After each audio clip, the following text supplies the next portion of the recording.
Welcome to the RotoWire Fantasy Baseball Podcast. In this podcast, Fred Zinkie and I am Jeff Erickson, by the way. Fred Zinkie and I will be talking about Fred's long-awaited take on ADP, and we'll look at all the top free agents that are still out there. Where they might go. What are we doing with them? Are we doing anything with them as a general pool in terms of changing their projection and all that? Plus, maybe a little talk about Dansby Swanson. Stay tuned.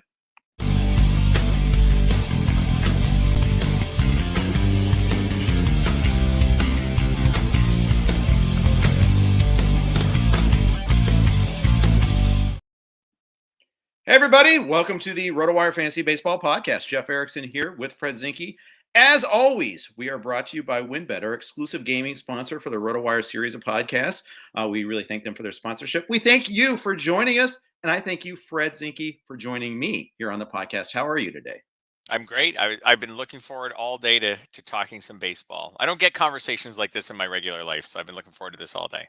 No, I bet you don't do that at your school. Do your students, your teacher, your PE teacher, right? Yeah. Do your students know what you do? Like do on the side? Do you know not anything much about your life? Well, a few do, but largely no. It's not something that I really broadcast or talk about much at work. So at that job, so I just kind of mind my own business and do my own thing. And as far as that goes, teenagers are pretty self-involved in general and more interested in what they're doing and what each other are doing than what their teacher's doing. So I don't really say much about it. I do have some students who know about it. More, I have students who are really into fantasy football and know that I work in fantasy in general and like to talk about fantasy football. So it is interesting to listen to. I have had situations where I listen to students talk about fantasy sports, and trash talk each other, and I do enjoy listening to them and hearing what they think at such a young age, because that's the future of the game, right? That's the future of real baseball, and it's the future of fantasy baseball. I've been lucky that there's one high school that I know a dad whose son was running the sports enthusiast club at the school, and they've had me speak once a year for the last 2 years, and the second last year, or this past fall, it was in person. Yeah, it's all about their football league that they have together, but it's like a bunch of high school baseball and basketball players that go to this club and all that, and they're very interested. It's really cool. So from that standpoint, it's pretty cool. Yeah, when I hear about the teenagers who have their leagues together with their friends, I do feel good inside when I hear about that, because that is like that's how a lot of us started. Like that was me in the 1980s doing hockey pools with my friends and getting it. That's how a lot of us get into fantasy sports in the beginning. So when I see them doing that, I feel good. I feel like that next generation is getting hooked on that fun of having a home league. And then, a few of them might get really serious into it, and most of them won't. But if they have that fun of having a home league in some sports, I think that's awesome. Yeah, I do too. I just hope the owners' lockout here doesn't, squash that enthusiasm for baseball with this current generation. It just really scares me. News today wasn't great. There was a report from Evan Drellich. I'm terrible with names, but I've never heard him speak. So I should probably dig into that and get it right next time. But anyhow, he's a fantastic baseball writer, covers baseball for The Athletic. He was reporting that Rob Manfred is going to meet with the owners in Florida. They're having their owners meeting in Orlando and Disney. And then he's going to speak with the media on Thursday. There are no plans for the players and owners to meet next. So he's going to speak with the media, probably issue this big bromide, and we're going to have no progress towards a solution for a crisis initiated by the owners. I'm going to keep throwing that one out there. I'm super angry about this. No, it's true, and I think the players are wise to remind us, right, that they could continue working off the old agreement for now, and they could open spring training on time if the owners were willing to do that. So, the concept, I get it that there is a problem here that involves both sides, but they could open spring training on time and continue negotiating and work off of the old deal for now. And the owners are unwilling to do that in a sport that's worth a lot of money. So very frustrating. Hopefully they sort this out, and the start of the season isn't too delayed, if it's delayed at all, but very frustrating right now. Right. That's right. And I am super, but you know what? I got to proceed as if we're going to have a season and it's not going to be too truncated. I'm just going to keep on acting like that, because what else can I do? Especially in my position, my industry depends upon it. We're going to still have Tout Wars, although we're not going to have it in person. For once again, we're going to do it online. But for otherwise, we're just going to keep plugging away as best we can. Let's jump right in some meatier content instead of focusing too much on the lockout. Let's discuss a couple things. One, I did the ADP centric podcast with Scott Genstad on Sunday night. You wanted to weigh in on like how you use ADP, like just and like just your general take on ADP. Why don't you go? Yeah. So, listening to you and Scott Monday morning, I was listening to you and Scott Monday morning, and I thought, what I found several years ago, and I think I still feel this way today, ADP is my reality check on players. Yes. So, we've talked before about how, I make my own projections. I start that process. This year I started in November. Usually I start in December. This year I started in November, and probably have my player pool for mixed leagues done by New Year's Day, maybe even by Christmas. And then from there, it's just refining. It's going back over certain players. What did I miss on certain players? Why is this guy so high? Why is this guy so low? What the ADP is really my reality check. So once I'm done my rankings, I take my rankings, I take that early NFBC ADP, I put those two numbers beside each other, and I look at who are these outliers. So who are these players who I have way higher than especially I look at who do I have way higher than the ADP, because those are the guys I'm going to draft. Like if we started a draft on New Year's Day, those are the guys I would draft for sure. So I make a list of those players. There might be 50 of them. And then I go back and go through those players with the fine tooth comb one at a time, because, and I don't move them all down, but some of them I go back and I look through and I think, why am I so high on this person compared to the market? And I look through, and then sometimes I realize I've missed something. Maybe I missed an injury. Maybe maybe I overvalued a certain aspect of their profile and didn't notice the blemishes. Who knows? Sometimes I move them down. Like I downgrade their projections a bit. Maybe I've given them too much playing time. And then some players I decide, no, like I'm firm on this guy. I like where I have him. That's going to be someone who I'm going to roster, I bet, in many leagues this year, unless the ADP moves, because I'm not moving on him. And I do the same thing. Mostly, as I said, I target the players who I'm high on. I do target the players who I'm really low on a little bit, just to kind of look and be like, okay, why do I have this person 100 spots after their ADP? Sure. Those players, like if I have them that low, it's probably because like I don't believe in them. I don't feel good about that player, whether it's injury related, playing time related, skill related. Even if I move them up a bit, I probably don't get them up to the point where I ever draft them. Like I might get them up to the point where like I have them a little more competitive against their ADP. But for me, that ADP is a reality check. I try not to just conform to the ADP and just let ADP pick my team for me. And there are players who I've picked on a whole bunch of my NFBC 50s, for example.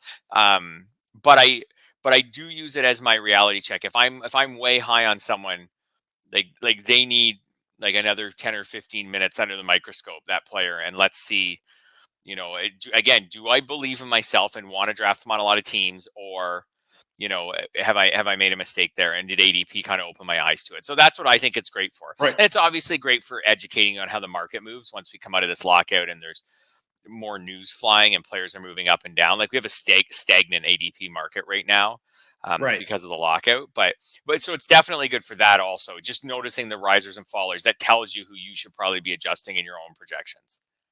Yeah, I think that's right.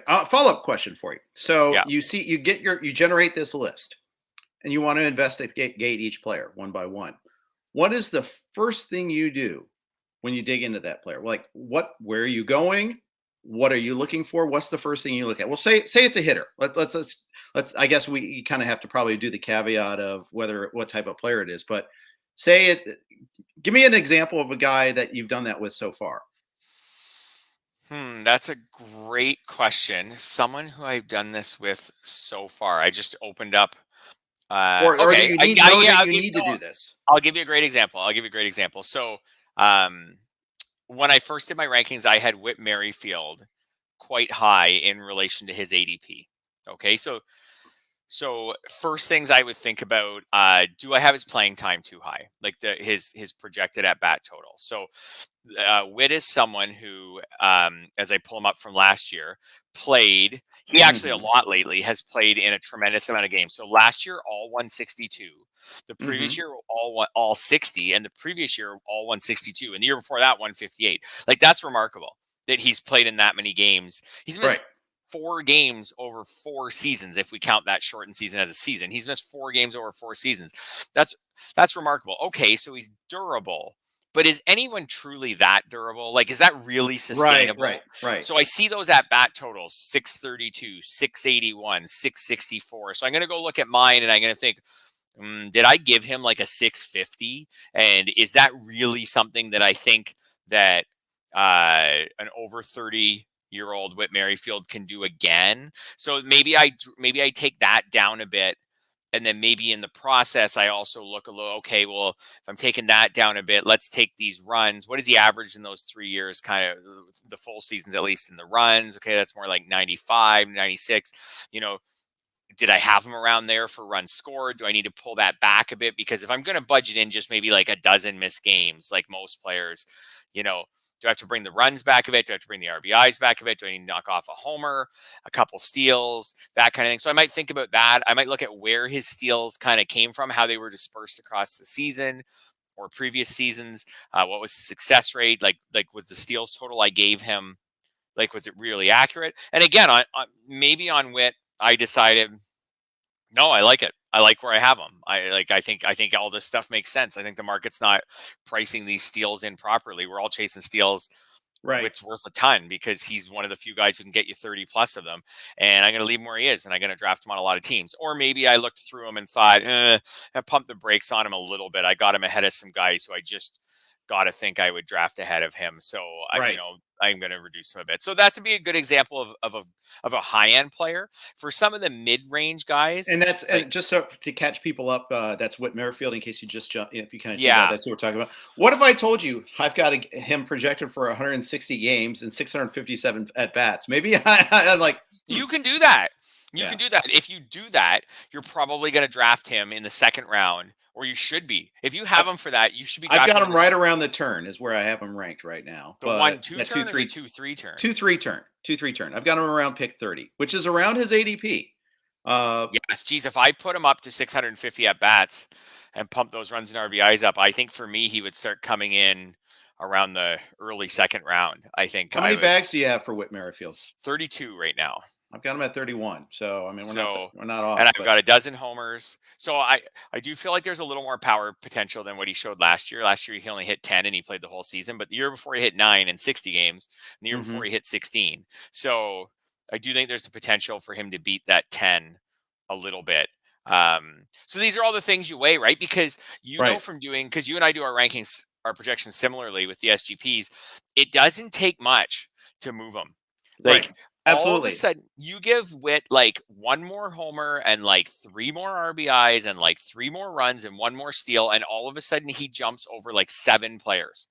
And that takes him from you having him on the 2-3 turn to him being someone who you're probably going to draft in the second round if you have a pick in the first half of the draft, the first half of the first round. Correct. So it's that big of a difference. Or again, I could get a little negative on Witt and I could say, like he's on the wrong side of 30. Do I want to invest in a base? Do I want to tie up like 30 expected steals out of, what I'm aiming for, 100, 120, whatever? Do I want to tie up 30 of them in a guy on the wrong side of 30 who's not a high OPS guy, like not a true superstar? I feel a little negative. I'm going to downgrade those steals by 3 or 4. If I did that, and I just got negative, I said, I'm going down 27 steals. I just don't feel good. I don't believe he can keep this up into his 30s. I'm gonna drop him.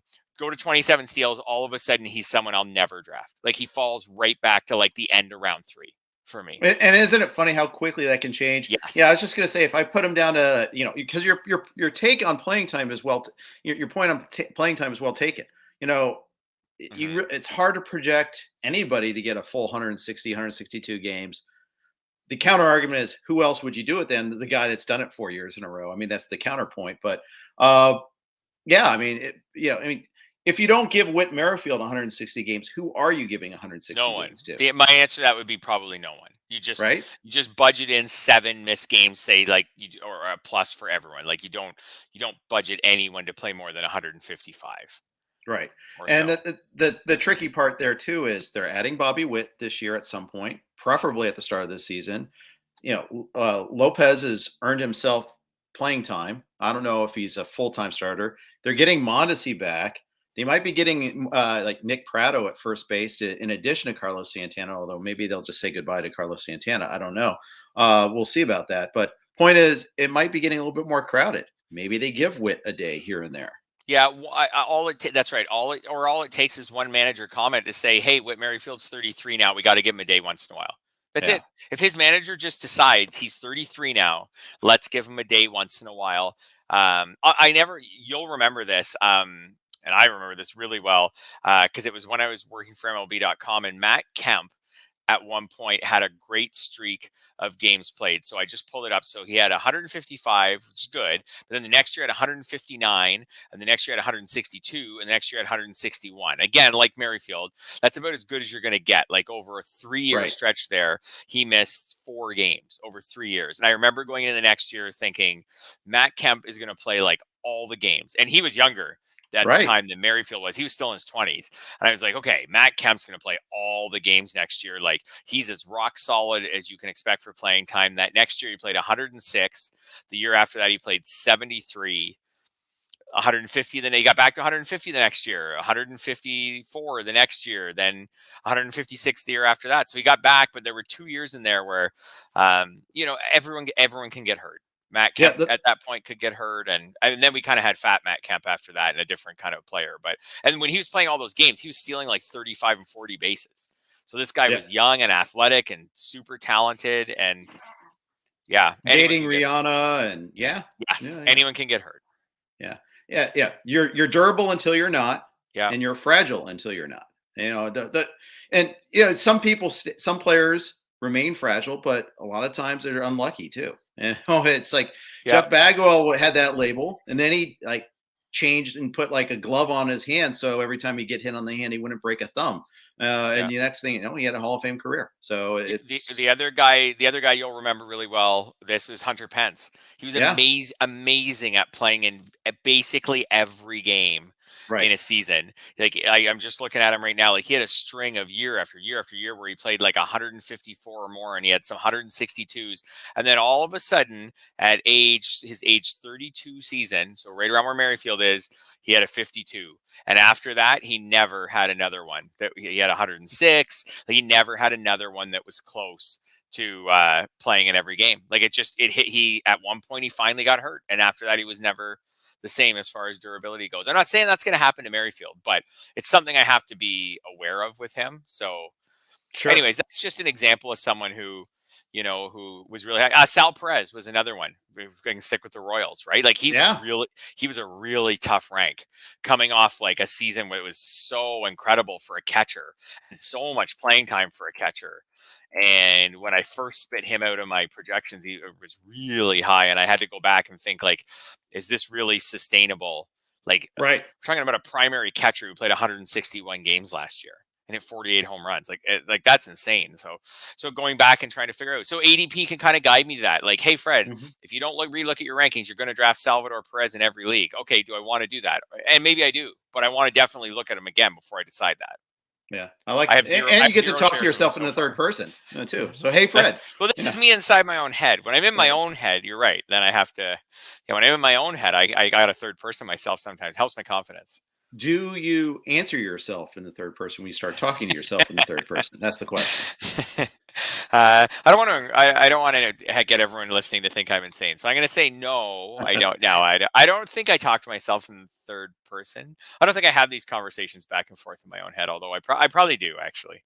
I probably have it too as well at times. I think we all do when you're going back and forth on these dilemmas, which is why slow drafts are so awesome and why early ADP is so awesome. So to really reflect on these guys. So also for some other guys, where Merrifield and Perez are really high end guys. For other guys, like you got to really look at their spot on their team and how much do you have the playing time right?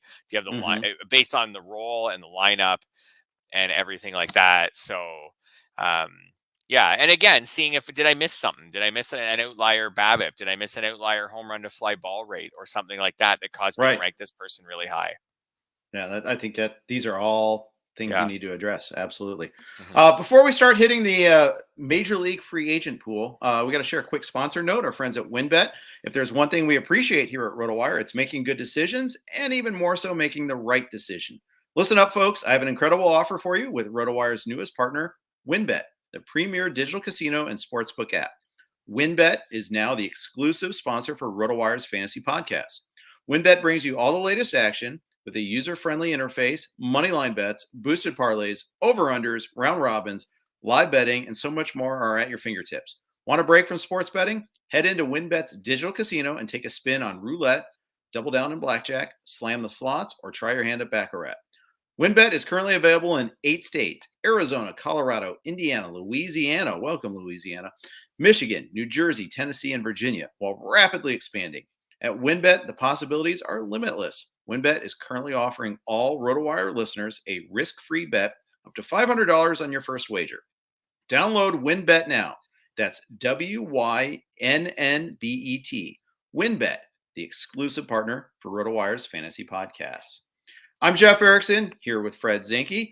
We're going to go through available free agents, talk about how we value them for fantasy, whether we should, bump them down a smidge or not because they're unsigned. Maybe there'll be a compressed spring training. Maybe they won't get as much time to ramp up to speed, especially if they don't sign right away. That's one of those things I'm not quite sure about. So let's tackle that, Fred. Let's talk about the general issue first before we start hitting these players. Are you going to discount some of these guys that remain unsigned?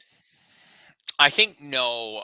I think the high end guys, especially, and the guys who are at an age where they're definitely not going to retire. I think no. I feel like they'll sign pretty quickly when the lockout ends. I'm just going to assume that they're keeping themselves in shape and that they'll be as ready to go as anyone else. So, like I picture, just for example, like Trevor Story. I'm assuming Trevor Story's working out like every other player, Mm-hmm. and within a week of the lockout ending, he'll have a new team, a week to 10 days, and he'll be in their camp and he'll be fine. Maybe with a pitcher, it would be something to I think was about just a going to little suggest the more. pitchers would feel that way Yeah, for sure. yeah. I mean, although I know they can throw, like they don't need to be at a spring training facility to throw. So, but maybe with the pitchers, like we saw, say for example, like Jake Odorizzi signed late last year, and I felt like that impacted him all year. Yeah, I do I felt too. like he was never totally himself last year. And maybe I'm giving it too much weight, that late signing, but I felt like I'm not giving him a mulligan on last year, but I factored it in, for example, when I was projecting him that he signed late and that was just an odd Yeah, start to the year for him. So the pitchers maybe a little more. I'd agree with that. Starting pitchers, at least. Closers, Yes. I got to Yes. think that, assuming they get the job wherever they sign, then that should be fine. Yeah. The problem with closers is we just don't know where they're going to be, and that obviously has a big impact on whether they're going to get the job. We'll hit that when we cover some of the pitchers. Let's go through the hitters first. I think the preeminent free agent still out there is Freddie Freeman. Uh, I think he might end up back with the Braves. That'd be my best guess if I were estimating. But the fact that he hasn't yet is somewhat disturbing. I mean, it takes two sides to tango. It has to be that the Braves have to offer him the right deal. That it's a corporate-owned franchise. They just came off a World Series, so they've got cover if it doesn't work out. But man, what a PR hit if they don't sign him. Yeah, I do think they, like you said, I do think they have the cover. I think he'll end up back with the Braves. We've heard the Dodgers, we've heard the Yankees. I've maybe heard the Yankees a little louder than the Dodgers or anyone else with him as far as alternatives. I don't think he moves much, no matter where he signs. Like if he's not on the Braves, he's going to be on a good team. Mm-hmm. He's not jumping to me. He's not jumping in the first round, no matter where he signs, because his profile isn't going to really change. Like he's not a 40 homer guy, but he's a high average 30 homer guy who can also chip you in some steals. I think he's great. If you want to take him in the second round, I think that's fine. I haven't yet, but I haven't valued there. So Right. I don't think he changes much for me, no matter where he signs. I actually tweaked his value down. I didn't include him in this article that I just Okay. posted about some of the changes, but I actually dialed him down just a smidge. The 38 homers in 2019, the Happy Fun Ball year, they were doing a little too much work. Same with the 121 RBI. And also obviously the 53 and 60 games last year, or in 2020, excuse me. I dialed him down just a little bit to 31 homers to 98 RBI. I just because otherwise previously my values were spitting him up at like 6th or 7th overall. Spitting up is probably not the way of phrasing it there, but I don't want to take him there. And I you go through one draft, you're like, oh, I'm getting 5 stolen bases, maybe 8 like he got last year. Yeah. Same thing with Vlad Jr. We talked about that a little bit last week. I did one build with Vlad Jr. in the first round, and I felt like I was chasing speed the rest of the draft. So, because it's not only that, do you have to address stolen bases maybe in the second round? That means you're passing up on an ace, or maybe you get that ace, and then you're really trying to chase on stolen bases. So, I don't like that start. But if he's my second hitter, I kind of feel a little bit better about it. Yeah, I mean, I have no Freeman so far, and it's for that exact reason. So if I started with a base stealer, then if I take Freeman, then I have no pitchers out of the first 2 rounds. Am I comfortable doing that? I don't love it, and I do it, but I don't love it. And if I started with a pitcher and then take Freeman, now I don't even have 10 steals really coming out of the first 2 rounds. And again, do I have a plan for that? Well, the Whit Merrifields, the Cedric Mullins, the Starling Marte, they might be gone by the time it gets back to me. And then I'm going to be chasing steals. Again, unless I have a plan to get a bunch late somehow. But I don't love it. Also, first base is deep. And I at various points in the draft, I find there's picks that I like at first base. So I don't feel like I have to chase that position, certainly. Again, I have Freeman valued as a second round pick, and I don't think it'll move wherever he signs. And I wouldn't argue with anyone who wants to take him. I just haven't yet.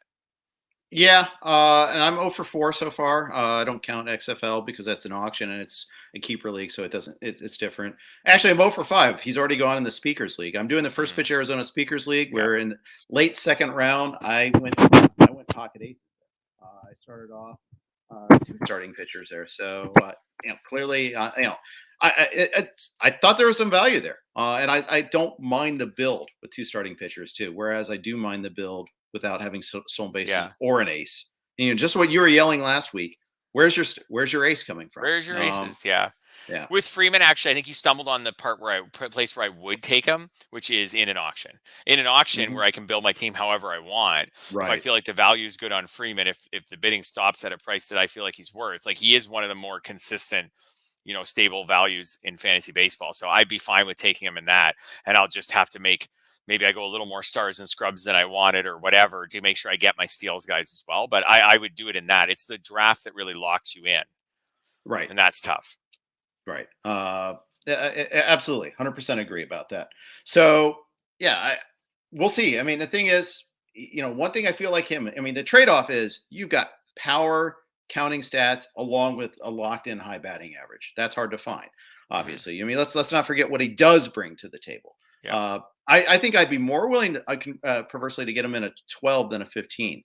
Even though I need a higher target in stolen bases, I think they're easier to find. Same with saves. I can find aces better too, perhaps. So in the RotoWire Online Championship, I might be more inclined to take him than I would be, say, in the Draft Champions or the main event.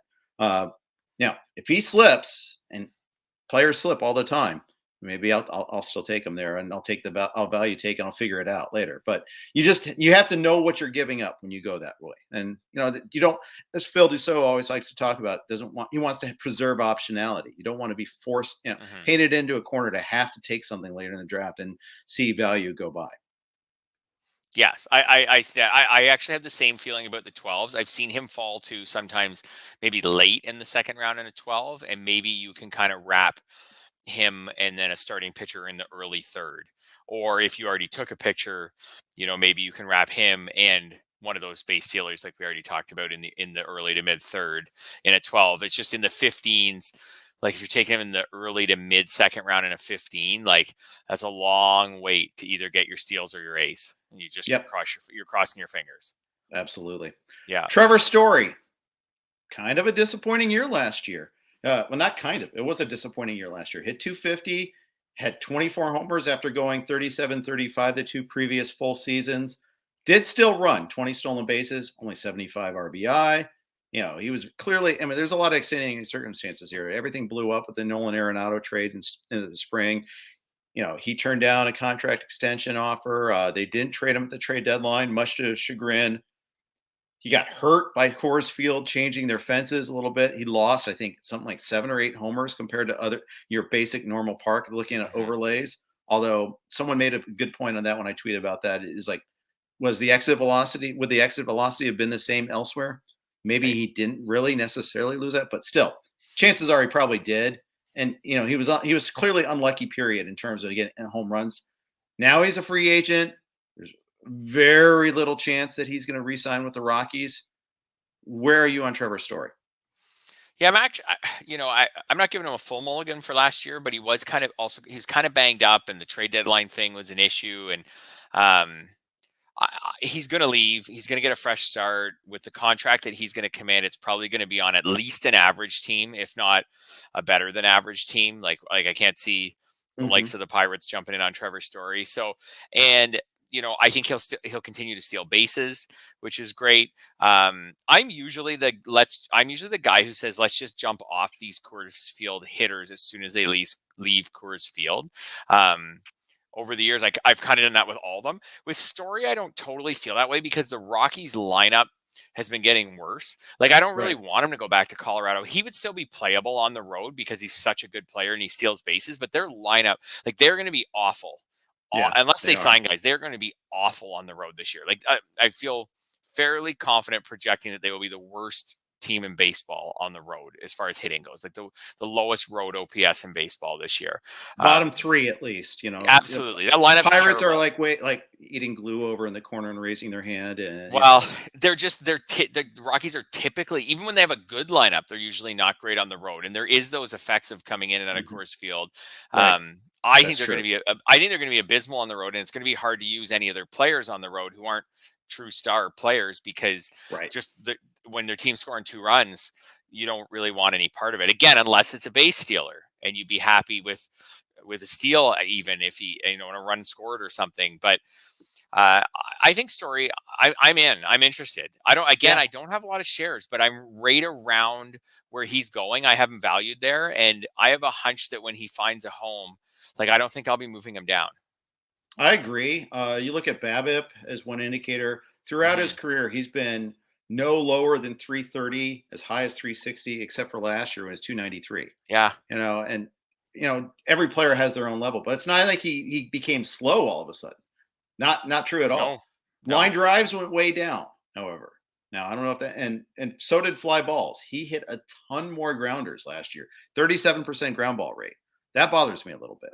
Uh, you can't hit ground balls out of the ballpark. Last I checked. I mean, Eric Hosmer's been trying for years and it hasn't worked out. So I think that's something that is that a real thing? Is he maybe getting pit? Was he maybe getting pitched differently, Fred, because there's nobody else in that lineup they felt like that could hurt him? I mean, hurt them. I mean, that might be another case where I was like, go ahead, we're going to pitch around you. If he goes to another lineup with real hitters around him, maybe he goes back to getting pitched differently. Yeah, it's totally possible. He also had I think the elbow injury was a big deal in Yeah. late May and early June. And, I think it was bothering him before he went on the IL. And I think it could have still been bothering him after. Like, you see him come back Yeah. from that and he hits 188 in July while he's waiting to get traded and maybe still dealing with that injury. And he was actually his better months, his best months, the two 900 OPS months were August and September. So the trade deadline passed. And then, as far as from a hitting perspective, after that, he settled in and actually hit really well in the last 2 months. Now, he stopped stealing bases. Again, maybe he decided from the elbow injury, maybe he decided because he was a pending free agent, like, that he just didn't want to risk injuring himself on the base paths, maybe because the Rockies suck. And he was like, what's the point? Like, we're not making the playoffs anyways. But he had 14 steals at the end of June, even with the IL stint. He had 14 steals at the end of June, only had 6 the rest of the way. I don't think he suddenly got slow. I think he chose to not run, which makes me feel like the 20 steals he got last year, which is actually a little below what his pace from 2020. It is below his pace from 2020 by a significant amount and below what he did the previous 2 years. I think there's room for him to steal more than the 20 bases he stole last year. Yeah, that'll be up to his new team. Sure. Sure. If he signs with the Astros, well, yeah, which that's actually a team where he could sign. It's possible. Yeah. Um, yeah, but then again, we tend to think the Astros don't run, but Kyle Tucker ran. Dusty Yep. Baker has nothing against running. Clearly, the opposite is true. If you remember the old clogging the bases line that he had back in the past, so that might not be a bad fit. Ballpark wouldn't be great, but everything else would probably work out pretty nicely for him there. Yep, I think that would be a good fit, and that's the kind of thing I see happening with Story. We'll see whether he gets into a good ballpark or not, but I think he'll be on a team that can score runs, and again, that might lead to him producing more runs and RBIs than he would have had he stayed there, or than he did last year. A lot more than he did last year during that down year. Like he has the skills, I think, to in a good lineup to be, say, around 180 at least runs plus RBIs, like a 90-90 type guy. And also with what he's going to get paid, I'm assuming wherever he goes, he hits second, third, fourth, that kind of thing. So I think I'm pretty confident, again, projecting that he could be a 90-90 guy, and maybe he could be better than that. Nick Castellanos, career year with the Reds, turned down his player option, declined the Reds qualifying offer, unsigned. I think I saw him maybe linked with the Marlins at one point prior to the lockout. That obviously hasn't happened yet. To me, he screams out career year. I don't know how you feel about him. I like him, but he doesn't run. He might end up in a worse ballpark. Almost certainly will end up in a worse ballpark. He's going to get paid, and he's going to be like in probably. I just think this was like his peak. How do you feel about Nick Castellanos?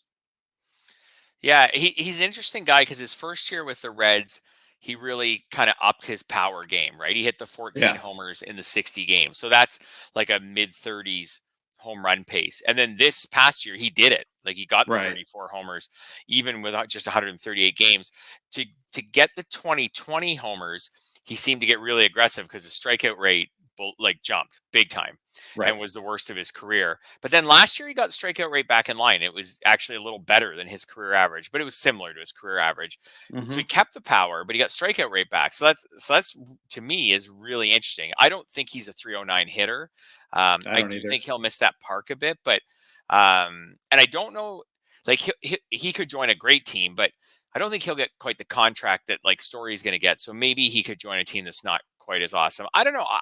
I like him. I don't think he'll reproduce totally last season, but again, could he be a 90-90 guy who hits 30 home runs and hits, his career average is 278. Could he be even a little 285?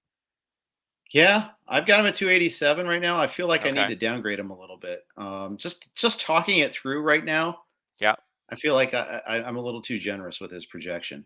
He only played 138 games last year, too. Quietly. I know. So he could get right into the middle, like a high average, good power guy. Like he could get right in the middle of a really good lineup. He's a guy who, if he signed at the right team, like a really good fit for him, like a good park and a good lineup, like I could push him even higher. And he's another guy. I don't know. We've hit on a lot of these guys today where I don't have shares, but I do like him. And I do have him ranked like right around where he's going. He's often right near the top of my queue. I just either end up with a pitcher that round or I grab someone else, but he doesn't steal bases. So I'm looking for steals or something, but he's there. Like, I think where he's going is totally appropriate. And I could see myself going up on him a little more. Yeah. The funny thing is I was pretty much 0 for on him last year. And I'm 0 for 4 so far this year. I mean, we're still in like the late second of the speakers draft, so I've got a chance here. But I also didn't get stolen bases early, so I'm probably going to be shut out on him here in this one too. It's like you got to have the right mix, right, to get him where you've already grabbed a couple guys who can get you some steals. You've already grabbed a couple pitchers, and you're in round 5, and you're like, okay, I'd like a really good all around hitter. Yeah, okay, that's my guy. Like you have to have the right fit for him. Yeah. Speaking of guys who don't run, and this is kind of a surprise, but I mean, I know not that it from previous years, but just generally, he's never been a big runner, is Carlos Correa. You think shortstop should run, right? You see him in the field, he's plenty mobile. It's not like he's a slug out there not getting the balls. At least I don't think he is. I have to double check on the range factors and things like that. Had a down year in 2020, was amazing in 2019, but when healthy was the big issue there. Coming off a pretty good year this past year, 279, 26 homers, 92 RBI, 104 runs, but didn't even attempt a stolen base. You're not getting anything in the speed department from Carlos Correa. I know he was linked up possibly with the Tigers a little bit before the lockout. Obviously, that hasn't happened yet either. how do you feel about Carlos Correa? Yeah, so I've never been a Carlos Correa guy in fantasy, and I don't see me starting right now. Okay. And it's because the steals, like it's just hard to draft a middle infielder that or an early round middle infielder who gets you no steals. I could draft a late round middle infielder who gets me no steals, like if I'm already comfortable in that category and I like the guy as a player, but an early round middle infielder who gets me no steals, and like you said, like none last year, none the year before, one the year Hmm. before that. Like he's and like you said, he hasn't even attempted a stolen base since 2019. So I mean, he'd have to be a really special hitter for me to want to use an early round pick on him, and he's Right. not. Like he's good. He's still Hmm. if we said back in 2015 when he debuted that in 2020 as we rolled into 2022 drafts he still wouldn't have a 30 homer season and he wouldn't steal bases and he doesn't have any season. Oh, he has one season where he hit 300. Sorry, he has one season where he even hit 280. He has a weird amount of 279s, Right. by the way. Yeah. It's It's three not different Chris Davis 279s. like, but it's close. Yeah. Yeah, so he's he's a 277 hitter. He'll help your batting average. He won't. He's not a game changer in that category. Like 25 homers. Well, I can find lots of middle infielders, lots of shortstops who can get me 25 homers and no steals. So like he's fine. I'm not into him. I've never been into him. I don't remember the last time I ever had him on my team, and the answer might be never. I'm similar. I think I've maybe had him once or twice, and I play in a lot of leagues too. Yeah. Said Chris. Why am I calling you Chris? Sorry, Fred. Maybe I was looking at the screen. I saw the name Chris somewhere or something. Interesting. He's kind of at like a teardrop at shortstops. We talked about Corey Seager a little bit last week. He's at 78 in the NFBC ADP. Jorge Polanco's at 82. Bobby Witt Jr. is at 92. Correa's at 98. Then you have to drop all the way to 120 for Jake Cronenworth and Dansby Swanson are the next two shortstops. So there's basically two rounds there where, he's the last shortstop going. It's interesting. It illustrates how deep shortstop is when he's Hmm. number 15 among shortstop eligible guys. And also that around, pick 100 overall too. But it's funny, like I'll wait and take Dansby Swanson. I know I'm flogging the horse that as I tweeted about Swanson earlier here, but for the price, I'll take Swanson every day over Carlos Correa. Yep. I totally agree. I think I might even do it straight up. And I understand batting average is a little riskier there, and I know he slumped early in the season, but man, the Braves lineup is going to be stacked. Swanson's not going anywhere. He hits for power. He gives you some speed. Maybe he hurts you comparatively in the counting stats. He during the World Series he was batting eighth for a while because they had a DH. But I I don't see that continuing. And B, he despite that batting order, he still produced what he did in terms of counting stats. So yeah, I don't mean to turn Carlos Correa into a Dansby Swanson rant, but here I am. Yeah, I think they're comparable in the sense that the power numbers should probably be about the same. So you're basically trading with Swanson. You're going to get 8 to 10 steals that you're not going to get with Correa. With Correa, you're probably going to get an extra 30 batting Hmm. average points or something like that. So you're kind of Right. trading those 8 to 10 steals for the 30 batting average points. And as far as the counting stats, the runs and RBIs, who knows? Let's see where Correa signs and where it looks like he's going to slide into the lineup. But they'll probably be pretty similar in that regard. So, and again, I don't want to have to chase steals the whole time. So I probably would rather take Swanson and grab my 8 to 10 steals from him and just keep puttering along. Again, unless I really had a lot at that point in the draft, I think I'd rather just keep chipping away, adding 8 to 10 here and there with a few guys to give myself a little more freedom to take who I want in the middle or late rounds. Yeah, I think so too. It's just Swanson. I'm going to go back to Swanson one more time, and it's his ADP went down. He was going around 100 last year. Now he's like 117, 120, something in that range. What did you expect? Other than what he gave you. I mean, maybe batting average slightly better, but wow. I don't know. I'm all over Dansby Swanson. I guess I just want to make that known again there. But Yeah. I know. Sorry to hijack, but that's how I roll. No, I, Uh, me- I mentioned before we leave him because I knew you wanted to discuss him, and I said yeah. I did have a thought on why he hasn't gone up. Okay. I think a couple things, and I said to you that my answer wouldn't just be that we're all idiots, but that would be part of it. We do love the shiny new toys, and now I think the consensus is like now we just saw what his best is, and people get bored with those things so quickly, even though, like you say, his best was really good last year, but people don't want to just lock in the good. They want great. So then they're like, okay, well, I'm gonna try this other guy because he might be able to do it all and be better than Dansby Swanson. They don't just take the reliability of Swanson. But I think the other part is that middle infield is just really deep. I think that's why he's having trouble jumping up. Is there's just so many good middle infield options, and it is a place where people are trying to get speed. That I think it's just a really deep spot, and it's hard for him to climb that middle infield ladder, even when he just had a good season. Yeah, I also think that that might be the end of where I'm comfortable with the shortstops. I think maybe Willy Adames, but after that, it kind of drops off. Like, I don't know how you feel about Gleyber Torres. I'm not super comfortable taking him, even at price. Luis Urias had a great year last year, qualifies at 3 different positions. Not super comfortable with him, in part because I don't think he has one set position. Maybe he is their third baseman all season long this year, but I don't know. And it gets grimmer from there. And then you have to jump all the way to, like, after 200. Then I'll dive back in like Brandon Crawford or something. But there's that spot there where there's a good like 70 pick gap where I'm comfortable at shortstop. Yeah, I agree with you. So shortstop is good. Like, it's stacked, it's loaded at the top, and it's deep enough. But I do want to get my shortstop again. I also, because a lot of them steal bases. Like, I do want to get my shortstop. I agree with you. Urias, like, third base is such a wasteland that if I get him, I don't mind him, but third base is such a wasteland. I probably need him there if I'm taking him at that point. So, yeah, I would like to have my shortstop by Swanson or so. Like, I wouldn't mind taking Swanson if I don't have one at that point. Right. I don't want Brandon Crawford to be my starting shortstop if I can avoid it. Yeah, I agreed. I mean, I like him being my middle. Yeah, not that's my fine. shortstop. Yeah. I think that's the way I'd approach it there. Yeah. We got some more hitters to attack, and I think we're going to have to push the pitchers back to next week, just the way this is going. And that's a good thing because we have a lot to talk about. But a quick note first, though, from our friends at Thrive. Experience a new way to play daily fantasy sports on Thrive Fantasy. Thrive Fantasy is an exciting player prop fantasy contest. With Thrive Fantasy, you can eliminate the countless hours of research and focus on only the top-tier athletes that have the biggest impact on the game.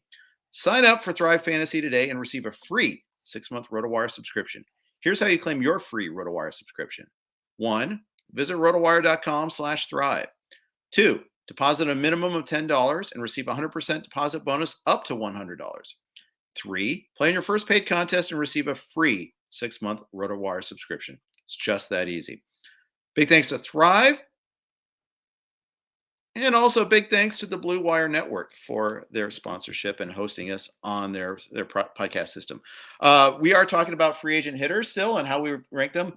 A prominent free agent that hasn't signed, and there's a possibility he might not sign, is Nelson Cruz. Fred, he's one of the very few DH only guys. If you use 20 games as your qualification to qualify, for DHs, there's like 6 of them, and only 4 of them we're going to be drafting on, maybe 5. Cruz and Franmil Reyes are the big ones, obviously, and a lot of the others like Stanton, Alvarez, JD Martinez, they all qualified outfield this year. So there's an extra penalty, I feel like, for DH only guys to begin with, especially ones that are 41 years old. Yeah. So have you drafted Nelson Cruz anywhere so far? This is, I hate to say this as I'm letting my man down, but no, I have not. Yeah. Although I have to double check one thing there, but I don't believe I have. So I feel like I can hear so many smart fantasy people always remind us that Nelson Cruz seems to like always outperform his ADP the last. I'm that guy usually. Yes, right. I can hear Rob Silver's voice in my head. He has said that more than once too, about how we always let him slide, even when he was a little bit younger. We always let him slide to like round 6 or 7 because he's UT eligible, and then he always outperforms his ADP, which he even did do, I believe, last year. There is the chance he retires, although I don't think he will. I don't know, but what do you think? The longer this lockout goes, the more likely something like that happens. I think that's one of the reasons why you saw Posey and Seager retire, is that they were kind of on that to begin with. But possibly. I don't have any. Like if the NL doesn't add the DH, he could retire. But I'm assuming they will. Yeah. Yeah, I think that might be right. But thing is, I mean, almost every team could use what he did. And the other thing that's kind of scary is what he did with the Rays. Now, it might just be, and I know Todd Yes. and Clay were talking about this. He was just really bad with the Rays. Mhm. 226. Although he did have 13 homers in 55 games, Fred. That's good. We like that. But he just didn't hit nearly as well. He was only on base at 283 clips. So struck out 63 times in 237 plate appearances. So it's a very accelerated K percentage there. Uh, but they were talking that that's kind of a bad place to hit, and maybe in particular for him, it just didn't work out well. Yep, I think that's possible, and it was again like it's a late season shift to a team, and yeah, Hmm. maybe he just never really got comfortable there. They're a bit of a unique organization. That really makes to me his batting average. The time with the Rays, he hit 226. That makes his batting average last year 265. That stands out to me. Um, I want to project it to be better than it was last season. That being said, it's hard to project someone who's over 40, so to have an uptick in batting average. Like you Right. just assume once it starts to go, like it's not coming back. But he doesn't run well anymore, so he's not going to be as much of a run scorer. Right, we know whatever team he's on, they're going to pinch run for him once in a while. That's going to cost him a few runs. He's not like last year; he scored 79. So he's not like a big run. Like back in his heyday, even just a few years ago, he's scoring 90. So he's not really there anymore. Last year, he drove in 86, which is like fine, but it's not the like he was consistently getting us around 100 Right. for several years. And so again, are we going to project someone who's 41 and will turn 42 in the middle of the season? Are we going to project that guy to be better than last year? Does that make sense, right? And he hit Right. 32 homers even with the 13 in Tampa. Like you said, that was a good rate. He hit 32. So again, are we going to project more than 32? Are we going to, you would think at his age, we'll project like a little more even of a downturn to 30 or Right. something like that. So it's just like, do you want to use that pick on a 41-year-old UT only guy, no speed? I know he got 3 steals last year, but no speed and 30 homers, 85 RBI, 75 runs, 265 average. Eh, Yeah. You're It's making a good anti case here, It's I have to fine. say. It's fine. If he does that, like it won't be a bad pick. It's fine. It's Right. just not. It's not that exciting. Yeah. It isn't. It's I just unless you believe he can go back to being 37 homer, 95 RBI, 80 something runs scored, 290 Nelson Cruz. If he does that, he's a steal right now. Yeah, for sure. He is. I But just can't get that his age. I just can't. I can't get myself to project that. yeah. Well, the good news is that he's becoming cheaper than ever. That Yes. you know, we always say that you've never lost, but and good news is you're getting even more of a discount than you have in the past, which is pretty nice. So there is that's pretty handy. So I don't know. I think I'm going to need, and Todd Zola brought this point up too in the time, like my tweet about the DHs is there are lots of multi-position guys. The problem is you have to, if you're getting a DH only, if you're getting Franmil, you're getting Nelson Cruz, you better make sure you have a bunch of those guys, especially in a draft and hold league where you can't readily pick a guy up to fill a Mhm. position that you need. And granted, you in some formats, okay, just slot him in outfield. I guess if your league is very generous on DH position eligibility rules, but otherwise, like, yeah, it's hard just to snap a guy up, and if you're in a draft and hold league, yeah, it's really a disadvantage. I had that. I felt like that was something that was holding me back last year a little bit. That I couldn't move guys around. I always had to have him in the DH slot. Mhm.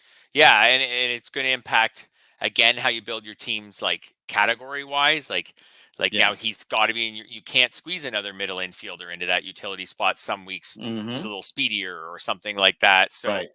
it's going to impact that. I had a Nelson Cruz decision really for the first time in one of my drafts just this week. It was him and Eddie Rosario at the top of my queue, and I don't even know what the pick was. I'm gonna say it was not pick 200, but approaching pick 200, around pick 200, Right. and I took Rosario. So It's funny because he's like the next guy we're going to talk about. Rosario is, and it's funny if you listen to James and Michael Simeone and their do not draft list are guys that are not guys that won't be drafted. Rosario's name came up, which I mhm, thought was kind of funny. As playoff hero, yep. I get that, but you know had a pretty rough time in Minnesota before the trade. Wasn't that great in Atlanta even, but then caught fire in the playoffs. Uh, that he used to be this steady Eddie. I mean, he really was. Yep. It wasn't just a nickname. It wasn't just the rhyme. It was that he was pretty steady. He was kind of a boring player, but did something across the board. I still kind of like him, but obviously he hasn't signed yet. He wasn't valued that highly at the trade deadline. Basically, the Twins just gave him away just to get rid of. Cleveland just gave him away. I want to say the Twins but he was on Cleveland last year, and that was the whole Pablo Sandoval. We're going to take Pablo Sandoval just to get rid of his contract trade. That's about as much of an insult as you can get in terms of perception about a player. Where are you on Eddie Rosario? Obviously, you took him at least once. Yeah, I have one concern about him, and that's he hasn't hit. He's a lefty hitter who hasn't hit lefties well in the shortened season and last season. So I do worry a little bit about playing time. His career numbers against lefties are okay, like good enough to keep him in the lineup. So right. I'm a little optimistic on him, if that makes sense. So he was actually with the Braves right from the get go. So his regular season OPS with the Braves was 903. Oh wow. Awesome. I know. Yeah, I guess I'm sorry. I got that wrong. I think we didn't notice because he was hurt for a while when he first got there. So only 33 games with the Braves in the regular season. So he didn't jump right out at us at the beginning with the Braves. And I think by the time he started to do this, he had already been dropped in some leagues, and so a lot of leagues have been kind of decided. And so he was good with the Braves. I think, and like you said, he was great in the playoffs. I think I don't know, for some reason, he was awful with Cleveland. If you look at the year before that, in the shortened season, he hit 13 homers. Well, extrapolate that out, right? And we've got pretty much the same guy who hit 32 and drove in 109 the year before with the Twins. Like in the shortened season, his power was all still there. The batting average dropped a bit, but the power was all still there. Right. I don't know. I'm pretty comfortable projecting him to maybe not be what he was in that happy fun ball season in 2019, but go back to being like a 25 homer guy. We'll see what the lineup's like. He is someone though who will be. Oh, and he also can just kind of sneakily chip in 8 steals, something like that. Like we were talking about with Freddie Freeman, right? Like he's got a 9 in his past. He's got an 8 in his past. He got 11 last season. So he can chip in a few steals if you just want to keep chipping away at that category. And he's a 275 hitter. I'm interested. His landing spot will be important to me though. And moreover, the comments from the team who signs him about what their plan is for him. Right. That's right. I could regret this pick of him over Nelson Cruz if he signs with a team and it's a team that platoons a ton, or who says right from the beginning, you will not run or something like that. Yes. Or something that they don't let him run. Yes. Yeah. I can see it. I mean, the thing is, 2019, 137 games, only 3 stolen bases. It's like, oh, that's not great. But he did run again after, like as you alluded. Yeah. He ran with Cleveland, and he ran only a little bit with Atlanta, but that was also because he only played a little bit with Atlanta. Yeah. So hard to say. Yeah, I mean, that's the thing about him is he only played 111 games last year. So, his numbers were down, of course. But even if you prorate his homers over, if he had played his regular kind of 140 or something last year, he still would have been up near 20 homers. It's not great, but it's not terrible. It's his age 30 season. He shouldn't melt away. No, he's exactly the type of player that's hurt in the current labor market. Teams would rather go get a young player at minimum salary at 90% of his production. He's not a star, but he's going to cost 10 times more than he'll be at least $5 million, right? Is what you would think in terms of what he get on a per season basis. There's 1 year and $8 million last year compared to a league minimum salary. I mean, I can see why teams would devalue someone like him under this current environment, but it's unfair to these players. He's only 30. It's not like I know. I know, and he's like held him down for glue. Yeah, and he's a solid player, like career 782 OPS. Like you're right, he's not a star, but he's a solid guy to have hit 5th or 6th or something on a good team's lineup. He deserves better than this. This is the guy they're fighting for now. Now we're rallying behind him. This is the guy the players are fighting for. Is the Eddie Rosarios of the world. So, we'll see. I do think when they come out of this agreement, he gets his contract, it will be underwhelming. That's my guess. Yeah, that's right. Right, we will not look at, unless the Rockies sign him. We will not look at the contract like they did with Ian Desmond. Like I don't think whoever signs Rosario, we will not look at the contract and say, "Wow, he got that much." I think we'll say, "Oh, that's it. That's all he got." Yeah, But I think so. I think yeah, so. Ian Desmond was like everybody first guessed that one properly. That like, yeah. what are the Rockies doing? What That are they sort of thing. doing? Yeah, of Yeah. course that can be said about almost any transaction they do. Unfortunately, it Yes. seems like that. The weird thing is they have spent some money at times. They just do it like sporadically. They don't do it, like consistently. They sometimes they spend big, kind of like the Angels of the National League. But I don't Yes. know. They spend big at times and then are penny wise other times, penny foolish, I guess. Yes. But Yeah. so it goes. All right, let's sneak in a couple more bats before we sign off. We'll do free agent pitchers next week, unless we decide not to, but I think we will. Hopefully by then we'll have something to talk about. Kyle Schwarber played for two teams last year, two new teams, first the Nats, then the Red Sox after being a longtime Cub. Made a big splash, had big injuries, qualifies at first and outfield this year. How are you on Kyle Schwarber?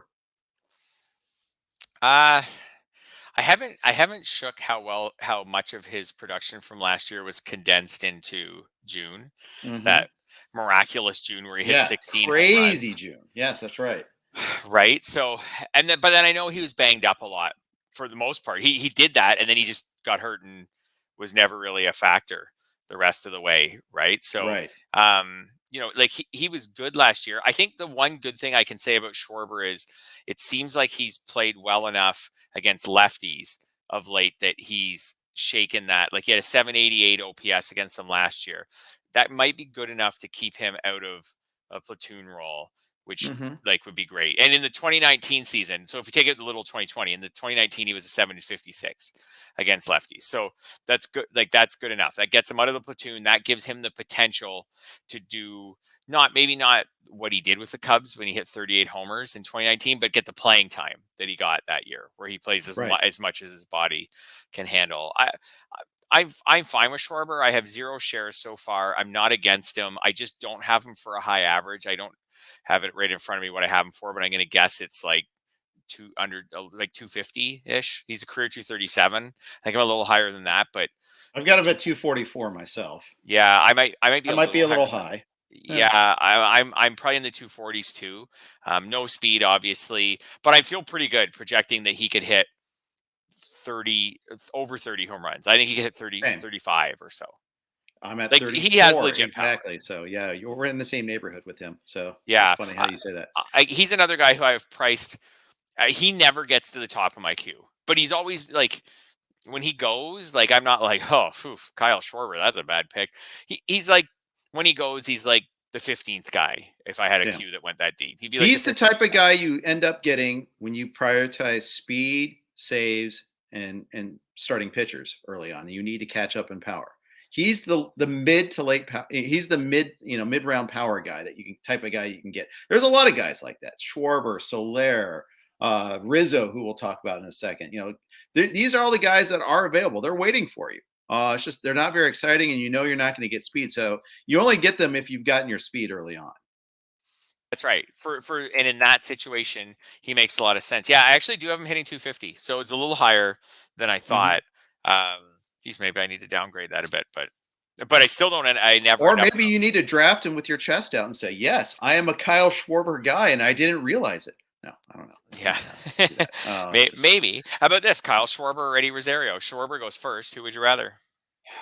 Or is this? Or are Rosario. you just going to I default have the Rosario roster ranked build? higher, but I don't know. It's an So do interesting I, comparison. barely, but Yeah, about the same. by I about have them 10 for about spots, the but same. I have them for about the same combined homers plus steals, right? Because Rosario I have at 8 steals, so I have hmm them, like at basically the same homers plus yeah, that steals. makes sense. I have Rosario with a little bit better average, Schwarber with a little more runs plus RBIs. Yeah, because Schwarber They're gets on base via the walk a little bit more, and so you're going to That's get a right. few more runs scored, and That's we'll right. see where he lands.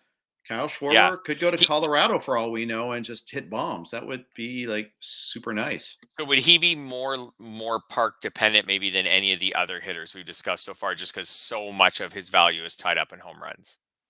He could be. He Of could like be. all the free agents we just talked about, Rosario might be the most team dependent as far as he needs a team that's going to play him every day. Right. Schwarber Like we want to see him in a good park. Yeah, we more do. than anything. Though it's kind of funny, the small samples. Like we saw Joey Gallo and Rizzo kind of just be meh. Gallo was really terrible with the Yankees. Actually, we're like, oh, Gallo in Yankee Stadium, that right field porch, give me that. We still might say that this year, and you might be right. But it's funny how it didn't really work according to form, which it's always weird how that happens. Are you a never Joey Gallo this year? I pretty much am. I'm not, but I'm also not prioritizing him. I haven't gotten him yet. There's always somebody that likes him a little bit better than I do. Someone who's punting batting average is like, yeah, I'm all in, bring it on, because that's always going to be a drag, and he might sneak a bag in or two here or there, and that'd be pretty nice. But yeah, I haven't ended up with him. Let's continue down the former Cub path. Kris Bryant had a pretty good year, better in the first half than second half. I feel like, he's just not the star, though, that we all expect him to be. No. He's a good player, and it gets held against him. He is a very good player. He's just not a star. Yeah, he's a good player, and he's been a banged-up player, right? Until last year, he kind of turned that around, 144 games. But before that, the 34 games in the shortened season. He had 147 before that, but 102 before that. Like, he started off, well, he's a great player at the very beginning. Since then, yeah, he's just been underwhelming. He's fine. From a fantasy perspective, we thought he was going to be just this perennial, like, first, second round type guy. Right. The bags dried up, but then they came back last year and he got 10. What can you project for him for steals, do you think, next year? Like he had 0 the year before in 34 games. Like 5 or 6. Split the difference, 5 or 6. Yeah. Do you think this is just a guy who ran a bit last year because maybe the Giants wanted him to run? Maybe he was a free agent and wanted to show. I don't know. I just think he was healthy last year for the first time in a while. I think before that, he'd always had all these injuries. And, with the Cubs, those last 2 years with the Cubs, he was banged up a ton and played through a lot for the good of the team and that sort of thing. And then he just couldn't perform. But even last year, his numbers were good. They weren't like, they're fine. Wow. Yeah. There's no specialness here. Like I have a hard time, unless he signs in a really good situation. Like, I have a hard time projecting 30 homers. He did get to 31 in the Happy Fun Ball season, but so even if I reduce that just on the baseball, like, I have a hard time projecting 30 homers. Like you said, you're thinking about 5 steals, just rounding it off. He's not a high average guy, but he doesn't hurt your average. Like, his career average is 278, but it's heavily influenced by the first few seasons. So yeah, the 292 in year 2, 295 in year 3. Yeah. So since then, he's more of a 270 hitter. Although the 2020 season he hit 206, but that was also only 34 games. Only 34 he was obviously hurt that game. Hurt that year a lot. So I don't know. He qualifies at 3 positions. That helps. If you miss out on that top tier third baseman, I like him there. I like you going back to him. But I also would like to see. I'd like to see where he lands too. That profile that we've just talked about, it's a little like Carlos Correa, how we said it's like 25-ish home runs. Bryant does get you a few steals. Correa's probably a little better for batting average, and then we'll just see with the counting stats. The most bizarre thing about Bryant is that after those first 2 seasons he's never been an RBI guy since then, like, at all. And I know the Cubs hit him really high in the lineup, and that hurts his ability to drive in runs. But man, he had the 99 in the first year, and everybody cried foul because of the whole delaying his arrival, and it cost him 100 RBIs. And then the second year he did the 100 RBIs, he got 102. And since then, again, if you had said after those 2 seasons he would not have 80 again, before he turned 30, like, that's like, everyone would say, like, that's crazy. He's gonna have lots. I think that's noise though, because he had, like, just even last year he batted second 78 times. Yeah. And if some of that's behind the Cubs legion of awful leadoff hitters, which has been a problem for multiple years, by the way. I think that speaks to that a lot. So you think he could be an RBI guy again if he gets in the right fit? Yeah. This is what we're talking about with these free agents, right? This was the whole point of this discussion. If he gets the right fit, team that hits him 3rd, 4th, 5th, maybe he could be. Look at 2019. He slugged 521 in 147 games and had 77 RBI. That's not a Kris Bryant issue. That's a Cubs issue. That's just bizarre. Yeah. It's just, to me, I know they hit him high in the lineup a lot, but even guys, there's even the guys who have a 903 OPS and play all season who hit second. They even on a NL team, they should get more than 77 RBI. It's just They bizarre. should. They should. No, but He had I'm with you. 31 homers and got that though. It's not. I mean, Yeah. it's not because of him. It's just not. Maybe this is something, then maybe you've stumbled upon something here. Like, maybe we should be projecting more RBIs for this current free agent, because there's a good chance he will land on a team where he will get more opportunity to drive and runs than he's had. I can see like old school baseball guys go, be more like Joe Carter, hit more sac flies. No, just do what you're doing. You're a good player. Leave him at that. And it does limit his, he's not a fantasy star, but maybe he has more fantasy upside than we realize because of What do you have for his RBI projection? Oh, it's like 68 or so. I mean, it's not high. Oh, really? After all that, but I've got him for 138 games too. But, again, I'll see where he signs. I'll see where he bats. They say, oh, he's going to bat fourth on this good team. Well, then I'll probably give him a 20 more right off the bat there. Maybe I'll give him 30 more. That's just the thing about him. You just can't tell.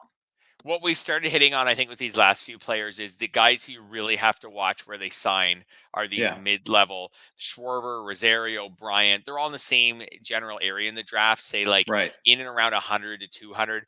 The Freddie Freemans and Trevor Stories are going to be fine. The crummy players are going to be crummy. These guys that we were just talking about, they could be anything from the cleanup hitter or something on a pretty good team to, not on a great team. They didn't get as much interest as we thought, or some team signed them, but they're hitting them seventh. Like, these guys could vary a lot. Yeah, they could. They absolutely could. Let's finish off with one listener question. Jeff Whiteley or Whitley, I think it's Whiteley, because I think he's tweeted us before, sent questions to us before. Asks, had the 5th pick, 14-team roto. Do I go Cole or do I get a bat? I answered in the chat that if I get Jose Ramirez there, I'm going that route. Now, there's obviously a lot of different ways. I mean, Tatis slips. Sure, I'm taking Tatis. And I've seen him slip. In fact, I think in the speaker's draft, that's exactly what he did. But, I think a little bit depends on that. But I don't mind going Cole and starting my build there. If there's an overall contest, especially. Now, you're a 14-team roto. I'm guessing there's not an overall contest. You may not feel as compelled to push the starting pitcher there. Who do you take? Do you take the pitcher? Do you or which bat do you take? Yeah, so I've actually had the 5th pick in drafts a lot, but they've been 12s, and I've tried them all. I've done a Cole, I've done a Bichette, and I've done a Soto when he fell to me. So far, I kind of liked the Bichette one because I got my steals, and then I came back with a 2nd-round pitcher, and I felt pretty good about that. In a 14-team, I could still get I think when I took Bichette, I took Brandon Woodruff in the 2nd round. If it was that's still pretty good. If it's a 14 team, I may not quite get him. So just going by ADP, I may be more Zach Wheeler. So Bichette and Zach Wheeler, or Cole and I don't know who goes around there. Devers is gone by then. I think Albies is gone by then. Machado. How about that? Cole and Machado, or Bichette and Zach Wheeler? I go Bichette Wheeler, but I have no problem with either. Yeah, those are both good builds. Again, I like Jose Ramirez there too a lot. Oh yeah, I haven't been in any drafts where he's made it that far. I think I don't know if I've even been in anywhere he makes it to 4th. I like Ramirez because of the 3rd base eligibility. Everybody does. Everybody does. I've taken Ramirez 3rd and 5th so far. Two of my 4 NFBC 50s. I started off with Ramirez, and I really like that build. Ramirez, and then I go arms usually.